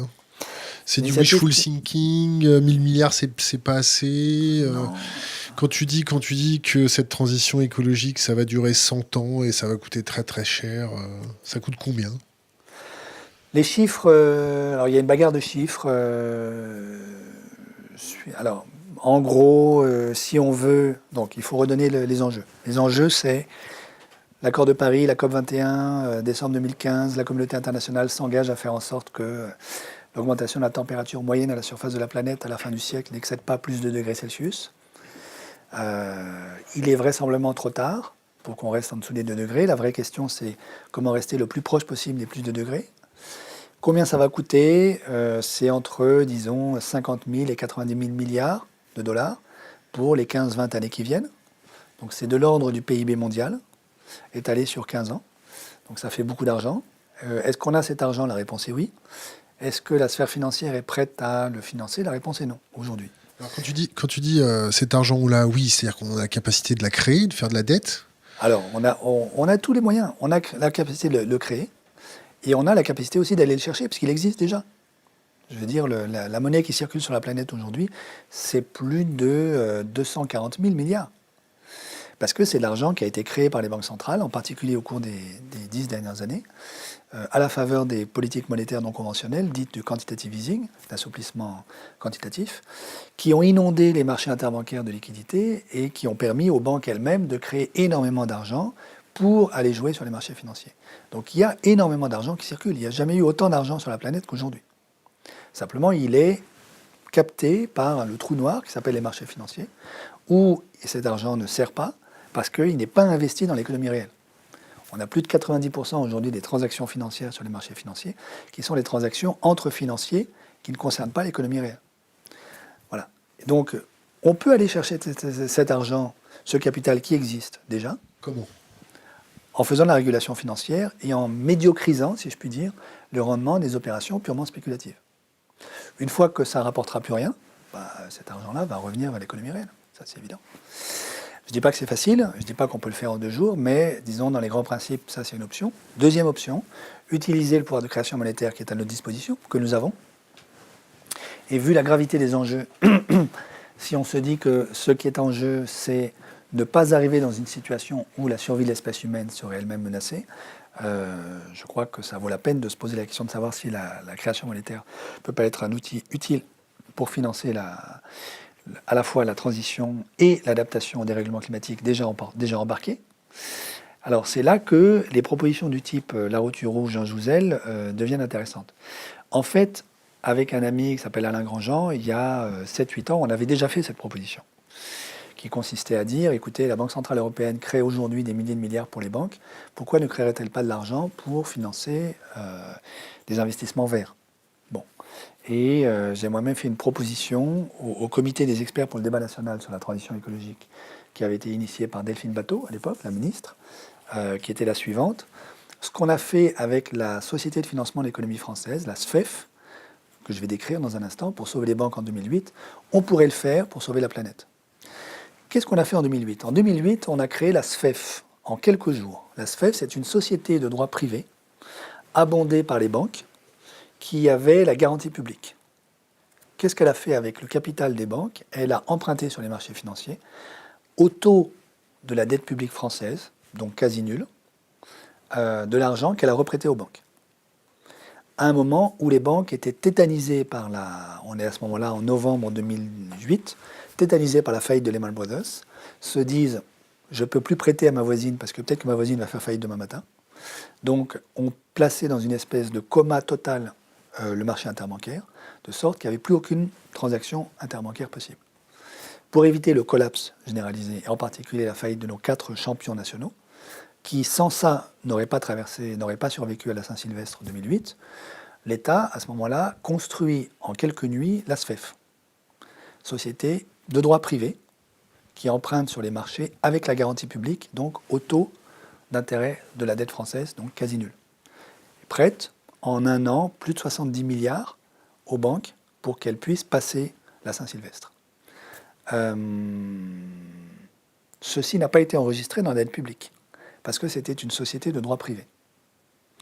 Et donc vous voyez l'astuce, tu vois l'astuce, c'est tu fais un truc, un objet qui est du droit privé, donc c'est de la dette privée, mais tu mets la garantie publique, et donc les investisseurs qui prêtent à cet objet-là savent bien que derrière il y a l'État. Donc ils prêtent en exigeant le taux d'intérêt de l'État. Taux d'intérêt qui, pour la dette publique française aujourd'hui, est toujours nul, quasi nul, voire à certains moments a été négatif. Pas du tout à cause des vertus des finances publiques françaises, puisqu'on n'est pas, on est dans la moyenne de la zone euro à 100% du PIB, donc on n'est pas plus ni moins vertueux que les autres, mais parce que les investisseurs internationaux ont besoin de diversifier leur portefeuille. Donc ils ont besoin de pouvoir mettre leur argent ou de prêter à de la dette publique en euros. Pourquoi? Parce qu'ils ont besoin de ne pas mettre toutes leurs billes dans la dette privée, donc il leur faut un peu de dette publique, et ils ont besoin de ne pas mettre toutes leurs billes dans le dollar ou le yen, donc il leur faut de l'euro. Et donc quand on croise ces différents desiderata, il faut de la dette publique en euros. Or, de la dette publique en euros, il n'y a pas beaucoup de pays qui en émettent aujourd'hui, et la France est le principal d'entre eux. Donc, les investisseurs, à certains moments, sont même prêts à payer la France pour que la France leur emprunte en euros. Bon. Ceci étant dit, aujourd'hui, on pourrait très bien faire la même chose. On pourrait créer une société de financement de la transition écologique, société de droit privé, qui emprunterait sur les marchés avec la garantie publique. Ce serait de la dette privée, ça n'affecte pas la dette publique, et ça permettrait de financer les investissements verts. Premièrement. Deuxièmement, ce qu'on pourrait très bien faire aussi, c'est négocier avec la Commission européenne la sortie du calcul du déficit public des investissements verts nécessaires à la survie de l'humanité. Est-ce que c'est compatible avec les traités? Donc concrètement, ça voudrait dire on ne compte pas dans le 3% de Maastricht les dépenses publiques liées aux investissements verts. Est-ce que c'est compatible avec les traités européens? Réponse oui. Parce qu'en fait, les traités européens autorisent la Commission européenne à interpréter la base, le périmètre sur lequel on calcule le déficit public d'un État. Jusqu'à présent, la Commission européenne a toujours interprété le calcul du déficit public en un sens maximaliste, donc on met tout, mais rien ne l'empêche demain matin de dire, bon, tout bien réfléchi, on n'est pas idiot, donc on sait très bien que les investissements verts, il faut les faire, que c'est un investissement utile pour l'humanité, donc ça, on le sort du calcul. D'ailleurs, la veille de l'acte 4, si je me souviens bien, des Gilets jaunes, en décembre dernier, le commissaire européen Pierre Moscovici a fait une intervention publique en disant « Bon, on comprend bien que les gens ne sont pas contents, mais en fait, vous savez, en réalité, on pourrait discuter du calcul du déficit public, de la manière dont il est fait, et on pourrait se montrer plus conciliant, de manière qu'on ne soit pas obligé de faire des coupes claires dans les dépenses publiques au nom du sacro-saint respect de la règle des 3%. » Donc il l'a dit, en fait. Et il a dit la vérité. Donc on pourrait très bien aujourd'hui, à périmètre des traités européens constants, renégocier avec Bruxelles, et donc aussi avec Berlin, bien évidemment, la définition même du déficit public que l'on calcule pour la règle des 3%. Et puis, troisième option, donc première option, on pourrait faire l'équivalent de la SFEF pour la transition. Deuxième option, on renégocie l'interprétation, l'herméneutique du déficit public. Troisième grande option, on utilise le pouvoir de création monétaire de la BCE. Donc la BCE a créé plusieurs milliers de milliards d'euros pour les banques. Elle pourrait très bien créer la même quantité de monnaie juste pour sauver la planète. Comment s'y prendrait-on? On pourrait très bien... Alors, pour expliquer ça, il faut que je revienne un tout petit peu en arrière. En 2014, la BCE a déclaré qu'elle était prête à racheter tous les titres de créance, les asset-backed securities en anglais. Pour faire une bad bank. Ouais, pour faire une bad bank, on pourrait dire, en un sens, ouais. C'est pas... une bad bank. Une bad bank, c'est une banque de défaisance qui prend tous les produits pourris des banques privées. Alors, je suis obligé d'ouvrir une parenthèse, puisque tu évoques ce terme-là. Beaucoup de banques européennes, en particulier dans les pays dits du sud de la zone euro, ont toujours dans leur bilan ce qu'on appelle des NPL, Non-Performing Loans, qui en français courant s'appellent des actifs pourris, qui sont des actifs hérités de la crise de 2008, qui ne rapportent plus rien, qui ne valent rien, et qui créent des trous noirs dans les bilans des banques. C'est ça qui provoque la très très grande fragilité du secteur bancaire, en particulier de l'Espagne et de l'Italie, et d'une partie du Portugal. Aussi en partie de la France, même si la France d'abord est quand même moins mal en point et ensuite ne le dit pas trop fort. Bon. Une banque de défaisance, une bad bank, c'est une banque qui récupère tous ses actifs pourris et qui se fait fort de les revendre dans un avenir illimité et qui débarrasse la banque privée de la gestion de ses actifs pourris. Là, ce à quoi je pense, c'est pas exactement ça, parce que j'espère bien que les crédits verts qui seraient émis par les banques privées ne seraient pas les actifs pourris. Donc l'idée est voisine, mais un tout petit peu différente. L'idée, c'est de dire la BCE fait de la titrisation pour les banques. Donc en 2014, la BCE s'est engagée à racheter les titres de créance des banques, de quelque nature qu'ils soient. Qu'est-ce que ça veut dire? C'est-à-dire qu'une banque privée accorde un crédit, et elle se débarrasse du risque de non-remboursement du crédit qu'elle porte dans son bilan en transformant cette créance en un actif financier qu'elle va échanger sur les marchés. Pour ça, elle a besoin d'un acheteur qui lui achète son actif. La BCE a donné le signal en 2014, faites du crédit, on vous rachètera le titre de créance. Plus ou moins à n'importe quelle condition. Et à ce moment-là, moi j'ai eu une discussion avec François Hollande où je lui ai dit, mais Monsieur le Président, il ne faut surtout pas faire ça. Ça, c'est refaire de la titrisation qui nous a envoyé dans le mur en 2008, parce que la grande crise de subprime était essentiellement un problème lié à une titrisation tous azimuts qui a fait n'importe quoi. Des châteaux en Espagne, des villages fantômes, etc. Donc il faut faire de la titrisation verte. Il faudrait que la BCE s'engage à racheter des titres de créance sur des investissements verts. François Hollande, à ce moment-là, m'a dit « Excellente idée, allez dire ça à notre ami Benoît Cœuré, qui est au board de la BCE, qui est un Français que je connais bien, qui est un ami, type remarquable. » Voilà. Et puis, la difficulté, c'est qu'en faisant ça, on se heurte à une idéologie très très forte aujourd'hui, qui est la politique monétaire, c'est une politique universelle, tous azimuts, qui ne privilégie aucun secteur particulier, alors que le vert, ça serait un secteur particulier. Et donc, la réponse qui m'a été faite par la BCE, c'est « il est hors de question qu'on fasse une politique monétaire verte ». Pourquoi ? Parce que ce serait privilégier un secteur par rapport à un autre et donc rompre les sacro-saints les sacro-saints principes de la concurrence pure et parfaite. Ce qui est évidemment une énorme bêtise. Pourquoi ? Parce que le carbone, c'est universel et le vert, c'est universel. Tout doit devenir vert. Puisque si on veut avoir des chances de rester pas trop loin des plus de degrés à la fin du siècle, il faut qu'on ait, la neutralité carbone nette peu de temps, aussi peu de temps que possible après 2050. Ça veut dire qu'après 2050, il faut qu'on émette plus du tout de CO2, ou bien que les émissions résiduelles de CO2 qui seront encore produites à ce moment-là soient entièrement captées, capturées et stockées. Je te coupe un peu. Ouais. T'y crois à tout ça, là, tout ce que tu me racontes depuis une petite demi-heure là? Ah oui, je pense que c'est fondamental. Je vois pas d'autres portes de sortie. On se fait une bonne guerre, on envoie les pauvres se massacrer, on envahit le Luxembourg avec l'armée, on diminue la population mondiale et puis hop, c'est calé. On se fait une petite politique d'austérité histoire de calmer tout le monde, on consomme moins, on met tous des pulls et puis voilà. Non, mais ça, il faut le faire. Faut le faire. Ça suffit pas. Une petite guerre. Une petite guerre, on en aura, il y en a déjà. Il faut regarder ce qui se passe en Syrie, l'effondrement du Venezuela. Tout ça n'est pas indépendant du dérèglement climatique. La Syrie, en fait, la guerre civile syrienne, c'est une énorme sécheresse entre 2007 et 2010, très très mal gérée par le gouvernement Bachar el-Assad, qui dégénère et qui suscite l'explosion sociale. Il n'y a pas quelques vautours qui ont stimulé un peu tout ça, non, derrière ? Et bien sûr, mais je veux dire, de toute façon, le dérèglement climatique et les effondrements provoqués par la crise écologique ne vont pas se faire comme dans un film. Un peu. Oui, mais tu as raison, mais ne vont pas se faire comme dans un film d'Hollywood où tout le monde va voir. Et c'est pas le ciel qui va nous tomber sur la tête. Jésus, il arrive quand, là ? Mais Jésus, il est déjà là, dans la manière dont chacun... Dans notre cœur.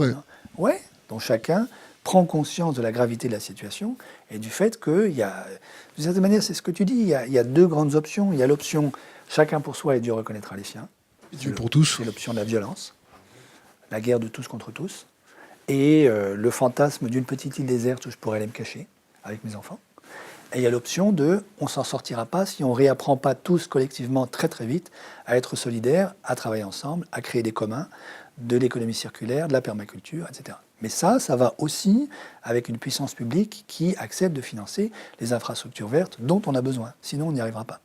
Pourquoi ? Parce que les petits gestes du quotidien, j'aurais dû dire ça tout à l'heure, les petits gestes du quotidien et ce que tu as appelé les communautés hippies sympathiques, qui à mon avis sont indispensables. Caricaturées à dessein. Ah, ouais, pas de problème.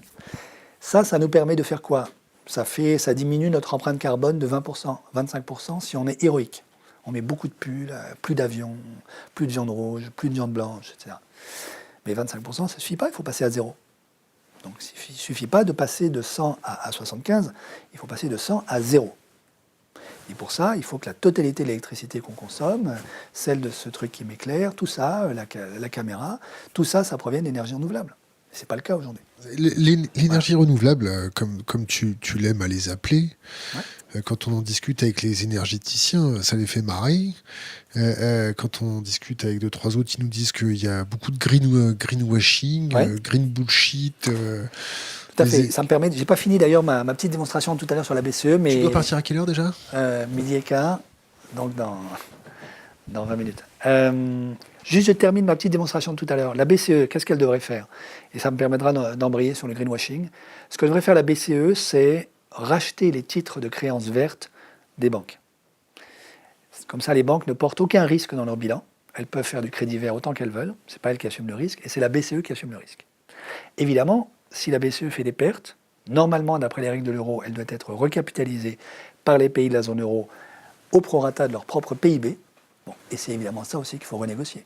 Je veux dire, il faut accepter de ne pas recapitaliser la BCE. Enfin bon. Mais oui, si elle fait des pertes, elle fait des pertes et elle crée de la monnaie. Voilà, c'est des pertes qu'il faut assumer parce que c'est des pertes nécessaires pour que nous apprenions la transition écologique. Alors, après se pose la question de quels sont les investissements verts qu'il faudrait qu'elle finance. Est-ce qu'elle rachète n'importe quel type de créance? La réponse est évidemment non, parce que malheureusement, notre imagination est sans limite pour faire du greenwashing, ce qui est le thème que tu abordes.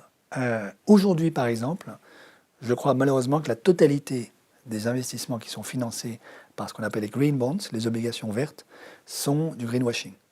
Pourquoi? Parce qu'on observe sur les marchés qu'il n'y a aucune différence de rendement entre une obligation verte et une obligation brune. Donc si le marché financier price exactement de la même manière ces deux types d'obligations, ça veut dire qu'il sait parfaitement qu'il n'y a aucune différence dans l'investissement sous-jacent à ces deux obligations. D'où viennent ces obligations vertes? Malheureusement, probablement, de la volonté d'un certain nombre de financiers, après 2009, de faire croire à l'opinion publique que enfin la finance s'est mise au vert, est devenue vertueuse et sert à quelque chose. Malheureusement, ce n'est pas le cas. Les obligations vertes sont une immense opération de greenwashing. Donc évidemment, il y a un vrai enjeu qui est déterminer, identifier, discerner quels sont les vrais investissements verts. Or, pour ça, on a un atout en Europe qui est la Banque européenne d'investissement, qui est une banque qui a une vraie expertise dans les investissements verts, qui est unanimement reconnue. Et donc, on pourrait très bien imaginer un dispositif dans lequel la BEI finance avec le secteur privé et les États les investissements verts dont nous avons besoin. Elle donne son label, ce qui est une garantie du fait qu'on ne fait pas du greenwashing. Et la BCE s'engage à racheter les titres de créance de la BEI de manière qu'elle puisse le faire à très très grande échelle. Ce dont on a besoin, c'est plusieurs milliers de milliards d'euros tous les ans au niveau de la zone euro. C'est des sommes colossales. Mais à moins de ça, on n'y arrivera pas. Je ne vois pas comment on passe d'un monde aujourd'hui où 80% de l'énergie que nous dissipons, c'est de l'énergie fossile, hydrocarbures, d'un monde où la consommation du charbon augmente sur cette planète, à un monde qui viserait la neutralité carbone en 2060.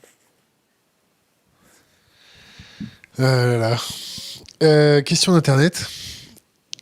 L'Assemblée nationale qui vote la privation d'ADP à Aéroport de Paris à 6h15, vous en pensez quoi? C'est un bon truc? Parce que dans certaines conférences, vous dites que y aura plus d'avions, qu'on va plus prendre l'avion, que voilà. Donc c'est peut-être une super opération du gouvernement Macron, en fait, non? Alors, je ne dis pas qu'il n'y aura plus d'avions, je dis qu'il faut qu'on prenne beaucoup, beaucoup moins l'avion et qu'on réserve l'avion aux opérations ultra urgentes et nécessaires, impératives. On prévoit le trafic aérien qui double... Oui, mais ça c'est une énorme bêtise. Donc ça c'est un premier aspect. C'est sûr que relever le défi écologique passe par renoncer à prendre l'avion, sinon pour des cas d'extrême urgence nécessaire, etc. Deuxièmement, il y a un deuxième sujet qui est la privatisation de l'aéroport de Paris. C'est un sujet extrêmement débattu aujourd'hui, y compris dans la classe politique. Il y a une espèce de consensus à droite et à gauche pour critiquer cette décision. De mon point de vue, elle participe d'une optique globale qui est la privatisation du monde. Et ça, c'est une des racines du problème auquel nous sommes confrontés aujourd'hui. C'est-à-dire croire que la propriété privée, qui est une invention tout à fait récente en fait, surtout la propriété privée au sens où nous l'entendons aujourd'hui, serait l'alpha et l'oméga des relations sociales et notre rapport au monde. En fait, c'est faux. Cette idée, cette conception contemporaine de la propriété privée, elle s'origine autour du XVIIe siècle anglais, notamment chez des gens comme Hobbes et Locke, qui en font, disons, l'attribut de la souveraineté absolue chez Hobbes du despote, dans un monde totalitaire, le Léviathan, chez Locke, du propriétaire bourgeois, privé. Les révolutionnaires français, dans le Code civil, et puis donc les juristes napoléoniens, ont hérité de cette compréhension-là de la propriété privée, en ont fait un droit sacré et inviolable, mais ont laissé ouverte la porte à une propriété partagée, à des communs, et surtout ont une conception non absolutiste de la propriété privée, qui peut toujours, y compris dans le droit civiliste français, être démantelé dans les 3 piliers de la propriété privée, à savoir le zus, le fructus et l'abusus, qui sont les 3 composantes du droit de propriété construites par les théologiens médiévaux après la réforme grégorienne du XIe siècle. Ce qui s'est passé, c'est qu'au XIe siècle, les juristes et les théologiens médiévaux ont redécouvert le codex de Justinien, donc en fait le droit romain, l'ont réécrit, adapté, interprété, théologisé, et ont hérité du coup de la propriété privée romaine. Et lui ont donné 3 composantes, le droit d'usage, le droit de détruire, abusus, et le droit de revendre, de faire fructifier, fructus. Aujourd'hui, je pense que ce qu'il faut que nous apprenions à faire, c'est à désarticuler ces 3 composantes et à donner la prééminence absolue au droit d'usage, à l'usus, sans détruire et sans vouloir vendre la planète, parce qu'on n'a pas d'acheteur pour cette planète. Voilà. Autre question Internet, peut-on craindre une hausse des taux directeurs ? Si possible, expliquer ce qu'est un taux directeur. Donc la Banque centrale, en fait, elle prête aux banques de second rang, aux banques privées, sur le marché interbancaire. À chaque fois qu'une banque privée accorde un crédit, justement les règles prudentielles de Bâle III dont je parlais tout à l'heure, l'obligent à avoir un petit peu de fonds propres correspondant au crédit supplémentaire qu'elle vient d'accorder. Si elle manque de ces fonds propres, et surtout si elle manque de monnaie banque centrale. Donc il lui faut aussi, d'après ces règles prudentielles, disposer d'un peu de monnaie banque centrale. C'est la monnaie qui est créée par la banque centrale. Alors elle doit se refinancer en monnaie banque centrale.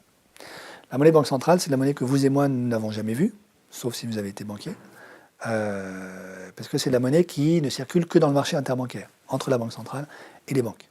La monnaie qui est sur ton compte en banque ou dans le portefeuille, ça c'est de la monnaie, disons, qui est émise par les banques de second rang. C'est la monnaie de tous les jours. La monnaie banque centrale, c'est pas la monnaie de tous les jours. C'est une monnaie qui est une monnaie miroir des transactions monétaires que nous avons dans la vie réelle.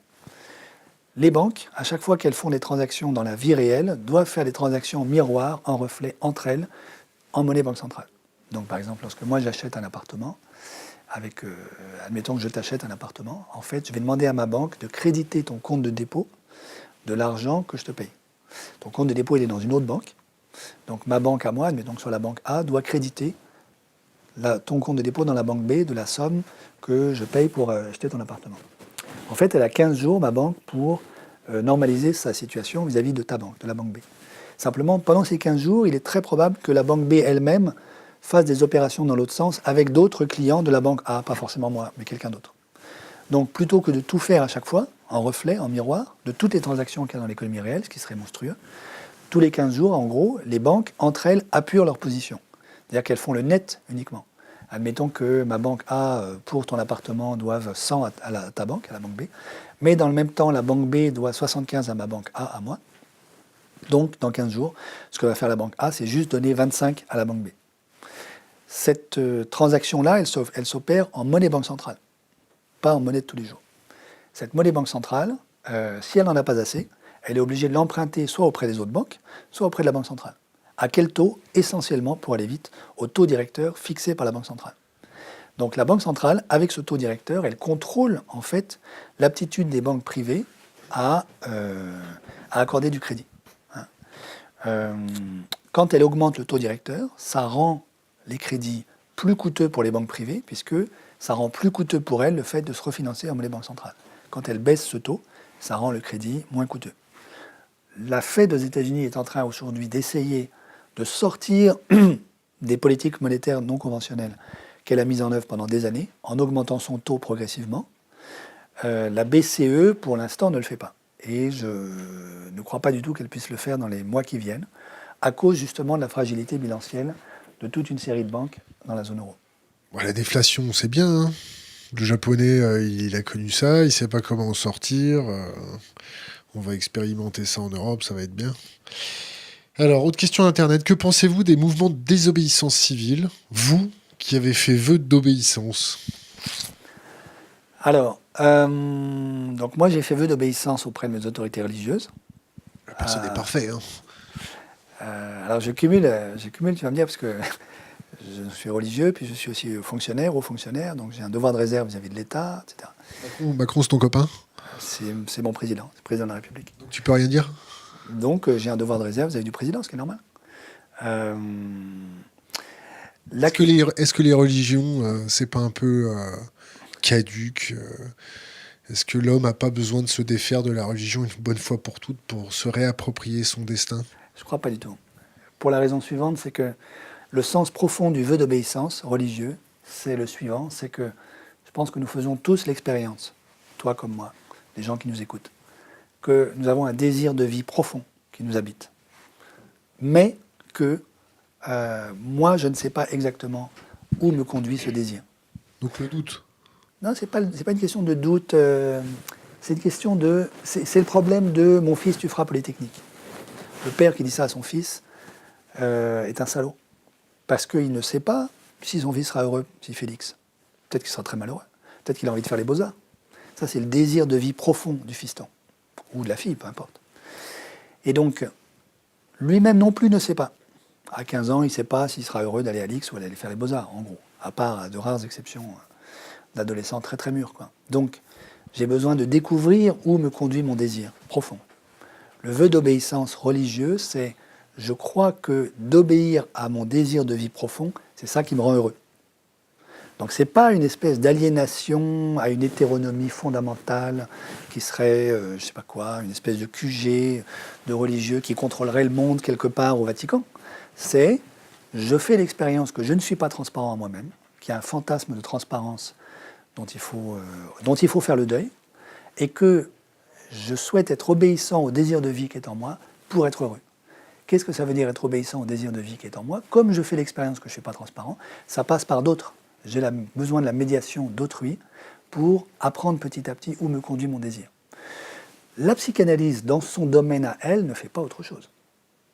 Le gars qui fait une analyse, il va voir un psychanalyste et il lui parle pour que ce psychanalyste soit un tiers qui l'aide, lui, le gars qui fait l'analyse, à petit entendre et comprendre et voir où le conduit son désir profond. Tu connais Krishnamurti? Chris? Krishnamurti. Non. Regarde sa conférence de 1985 à l'ONU. D'accord. Autre question d'Internet. Oui. Que diriez-vous aux catholiques qui travaillent dans les banques d'affaires? Eh bien, je leur dirais qu'il faut qu'ils lisent la déclaration d'octobre 2011 du Conseil pontifical Justice et Paix et qu'ils se posent des questions sur leur compromission dans ce qu'on appelle, entre catholiques, des structures de péché. Donc je connais des cathos financiers qui ont démissionné de leur poste une fois qu'ils ont pris conscience du fait qu'ils étaient complices d'un système qui n'est pas socialement utile. Il ne faut pas leur dire de démissionner, il faut leur dire de rester, de faire les taupes, de miner le système de l'intérieur. Et voilà. Va leur dire. Le point, c'est jusqu'où j'ai une vraie liberté de manœuvre, qu'est-ce que je peux changer dans le système. Voilà. C'est compliqué. Il y a de tout. Donc j'ai des discussions passionnantes avec des financiers qui sont pris là-dedans, qui se disent exactement ce que tu dis, c'est-à-dire est-ce que je ferais mieux de rester pour continuer de mettre un peu d'humanité dans toute cette affaire, limiter la casse et être là, un peu d'éthique, voilà. Ou est-ce qu'il vaut mieux que je quitte parce que là, je suis trop compromis dans ce à quoi je participe. Ça, c'est un discernement qu'on ne peut pas faire à leur place, qui est compliqué, qui demande beaucoup de maturité, voilà, et sur lequel, évidemment, je ne peux absolument pas me substituer à la personne en question, au contraire. 3 bouquins à conseiller à notre communauté. 3 bouquins à lire. Donc le manifeste de Delphine Bateau, Écologie intégrale, qui vient de sortir. Mon petit livre, Illusion financière, où on retrouve une bonne partie de tout ce qu'on s'est dit là depuis 2 heures. Et puis un troisième, quand même, l'encyclique Laudato Si. Je suis sûr qu'il y a une bonne partie de ceux qui nous écoutent qui ne l'ont pas lu. Est-ce que tu as un conseil pour les jeunes générations, une bouteille à la mer, quelque chose d'impérissable? On finit toujours notre émission comme ça. Oui, j'ai un conseil à leur donner qui est... moi, ma perception, c'est que la jeune génération est tentée par, d'un côté, une espèce de désespoir profond face à la gravité de la situation. De l'autre, l'envie de faire un procès définitif à la génération du dessus, sur le thème, vous nous laissez une planète inhabitable, criblée de dettes, où on n'aura pas de travail, Enfin, c'est la génération ninja, quoi. No income, no job, no asset. Je comprends très bien cette colère-là, et elle me semble en grande partie justifiée. Il reste que cette jeune génération ne pourra pas tout faire toute seule. Elle a besoin absolument de trouver des alliés dans la génération du dessus. Alors évidemment, quand j'ai dit ça, j'apparais comme me mettant moi-même comme candidat pour être un de ses alliés, et c'est vrai. Mais je pense qu'elle doit absolument faire un discernement pour savoir qui, dans la génération du dessus, est un allié, peut aider, et qui n'est pas un allié. Voilà. Et donc un ennemi. Et un ennemi. Et donc, si elle ne fait pas ce discernement-là et qu'elle envoie tout le monde à la guillotine, elle va elle-même être confrontée à des problèmes monstrueux qu'elle ne pourra pas résoudre toute seule. Je ne crois pas. Il y a un fantasme là de la solution expéditive dont il faut faire le deuil. Peut-être que c'est une manière de me sauver moi-même, mais je ne crois pas. C'est-à-dire, je fais la même expérience moi-même avec la génération du dessus. On ne peut pas tout faire tout seul et tout résoudre tout seul. On a besoin aussi de l'expérience des autres, y compris la génération d'avant. Et donc, il y a un vrai travail de discernement à faire et un travail de conviction. Voilà. Ce qui n'empêche pas de garder intacte et très vive la colère de la jeune génération aujourd'hui. Au contraire. Gaël Giraud, merci. Merci.